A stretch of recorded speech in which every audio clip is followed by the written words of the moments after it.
What's up, everybody, and welcome to my AEW Rampage review. A very special episode of Rampage tonight. I guess you could say this was a 2-hour show, 1 hour on YouTube and the second hour on TNT and whatnot.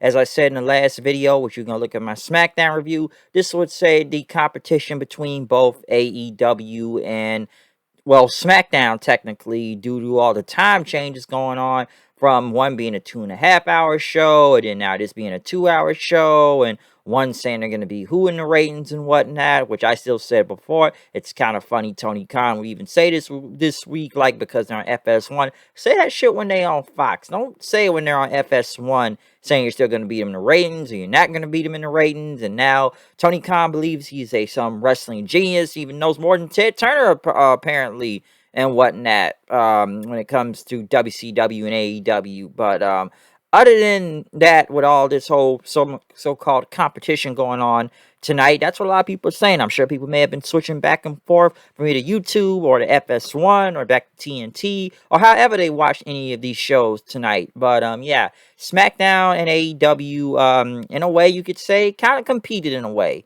if you want to say that. But obviously, both shows were really throwing counterattacks at each other tonight.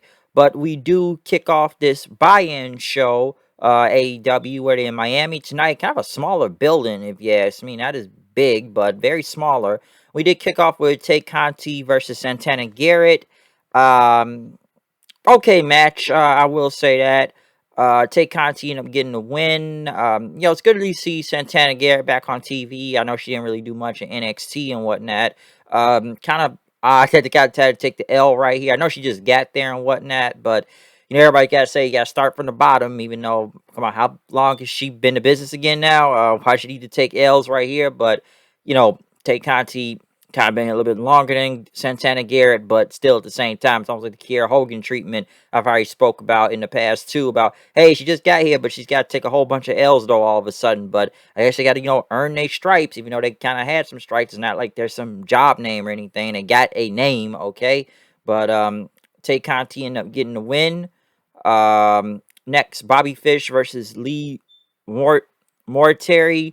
I don't know much about Lee Mortari. I knew he was in Ring of Honor and whatnot, but once he got signed to AEW, I knew his Ring of Honor he was basically done with Ring of Honor and whatnot. So I don't know much about him. It's probably maybe like the second, maybe third time I've ever seen a guy wrestle. He's not bad though. He went against Bobby Fish. I feel like the crowd actually knew who Bobby Fish was this time coming out, because last week I don't think they did not know who the fuck he was. And a lot of people have been back and forth. Should Bobby Fish really even be signed with this company right now when you think about it? Because the guy, I like Bobby Fish, but dude was like, what, third, fourth tier of Undisputed Era and whatnot. And I kind of said before, this guy needs Kyle O'Reilly with him, because it's like, if it's not Red Dragon, it's kind of somewhat hard to care about Bobby Fish in the same way. Because me and my friend had a debate about Bobby Fish. Basically, what does he really bring to the table, especially as a singles competitor? What makes him different from a lot of the other guys around here? It's basically, we got enough guys like him, because you got Bryan, you got him, except with more charisma and a top star and whatnot. So Bobby Fish, I like him, but and I can say he can get kind of injury prone too. But this was a good match though and whatnot. Fish did still get the win. He got him with the kick. It was like a knockout kick on him, getting the win off to Lee Mortari. So I know Fish will be back on tomorrow night on AEW Dynamite to face Bryan Danielson and whatnot. But this was a very good match though between Fish and Lee. Or whatnot. But like I said, at least the people actually knew who Bobby Fish was this week coming out there, because I don't think they did not know who he was. But hey, he is signed with the company. Next, this is the best match of the night, and honestly, I don't know why they put this on fucking YouTube. Listen, this match right here, you would suit this for a pay-per-view match. You would have put this on the actual Rampage show. Hell, you would have put this on the Dynamite show. This is a G1 match right here. This is a Wrestle Kingdom match when you think about it. Hell, maybe a Dominion match too.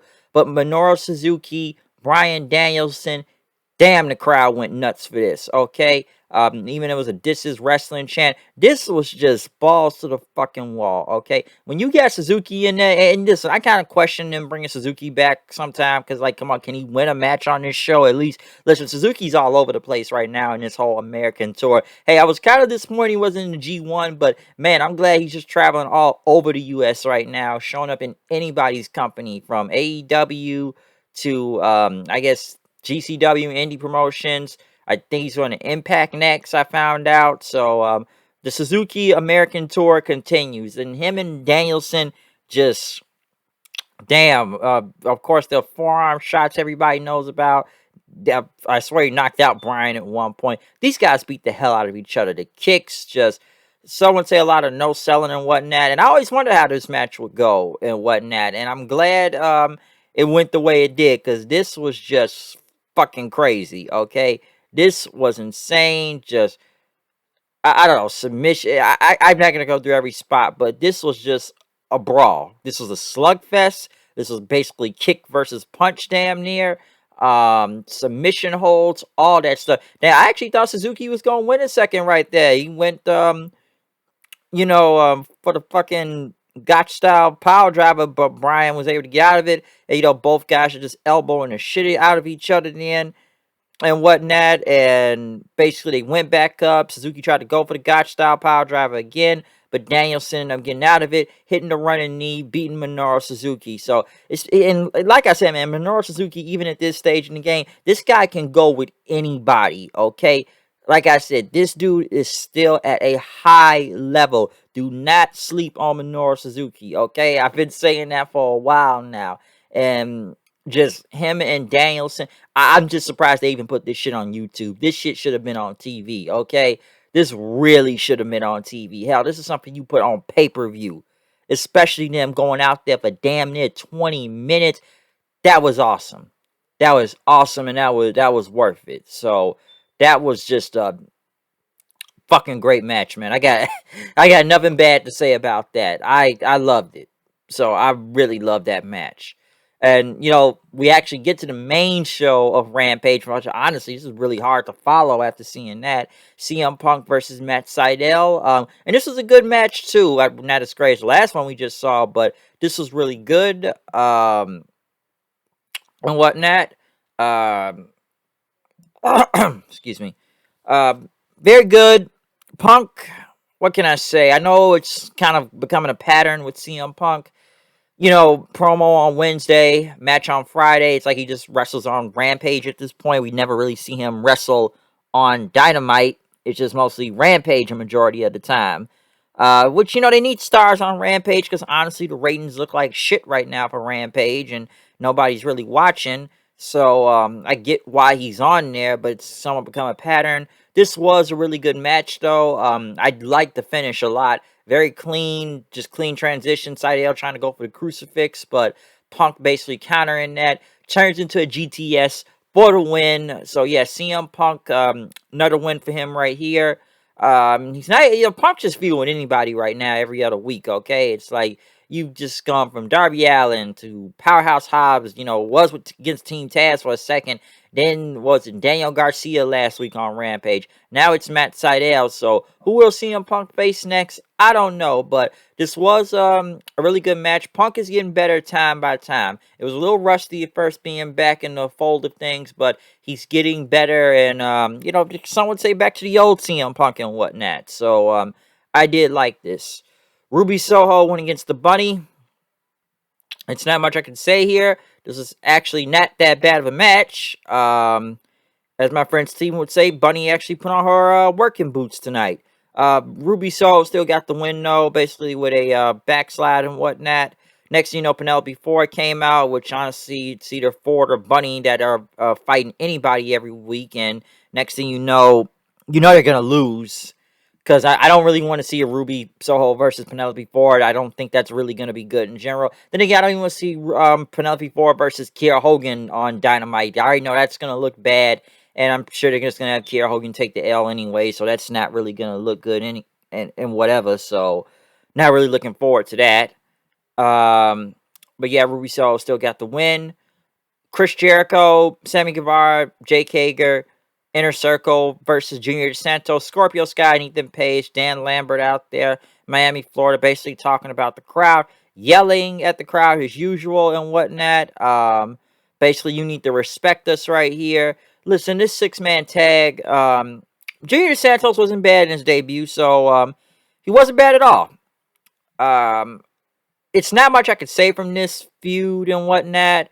The crowd was into it. I know they had Paige Van Zandt and others sitting by ringside and whatnot, but the match wasn't bad. I know Hager hit like a Uranagi on Dos Santos on the outside.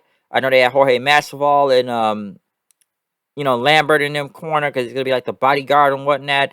Jericho though, I know he ended up hitting the walls of Jericho onto Scorpio Sky, but with the referee distracted by Paige Van Zandt, Jorge Masvidal came in, hit a running knee on Jericho, and America Top Team won the match. Next, America Top Team got in, they started beating the hell out of Jericho. Then after that, but finally, Santana Ortiz, LAX, which we barely see them half the time. I was wondering why they never came out with the Inner Circle lately, but they came out for the save, helping Jericho. So at least all the Inner Circle back together, but now they're feuding with America Top Team right now. So we'll see what happens with this. But I'm not surprised America Top Team won, because I knew Jorge Masvidal was going to get involved one way or another.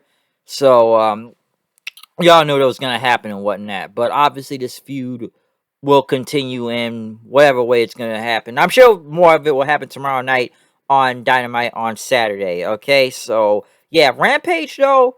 Rampage wasn't bad this time. Maybe because it was a 2-hour show this time. Listen, the best match on here was Danielson and Suzuki. Okay, go back and watch that match. If you don't watch this whole show, just watch that match. Just watch it, okay? The second best match on the show was mostly, I don't know, Punk and Sydal. So, honestly, those are like the top 2 matches on this show tonight. But Rampage, though, it wasn't that bad. It wasn't that bad tonight. We'll see how these numbers do tomorrow night. But like I said before, obviously just some type of competition that was going on tonight with Rampage and SmackDown. I'm sure people either flipping channels, like I said in the beginning of this video and whatnot. I just still think it's kind of funny though. I don't know what type of coke Tony Khan has been on lately, but yeah, we're gonna go get SmackDown. We're gonna beat him in the ratings now. Oh, we're not trying to beat SmackDown now. Yeah, call them out when you're on FS1. We're not gonna call them out on Fox, but we'll see what they do. Maybe they do beat FS1, but I highly doubt it though. I think SmackDown's still probably gonna win the numbers anyways, but I don't know, man, just a lot of some would say tribalism going on between both of these shows. But hey, they pulled out some bangers tonight, both SmackDown and AEW. Okay, but other than that, I'm out here. Comment, subscribe, follow me on Twitter at HoodedKnight890. I'm out of here. See you guys later. Peace out.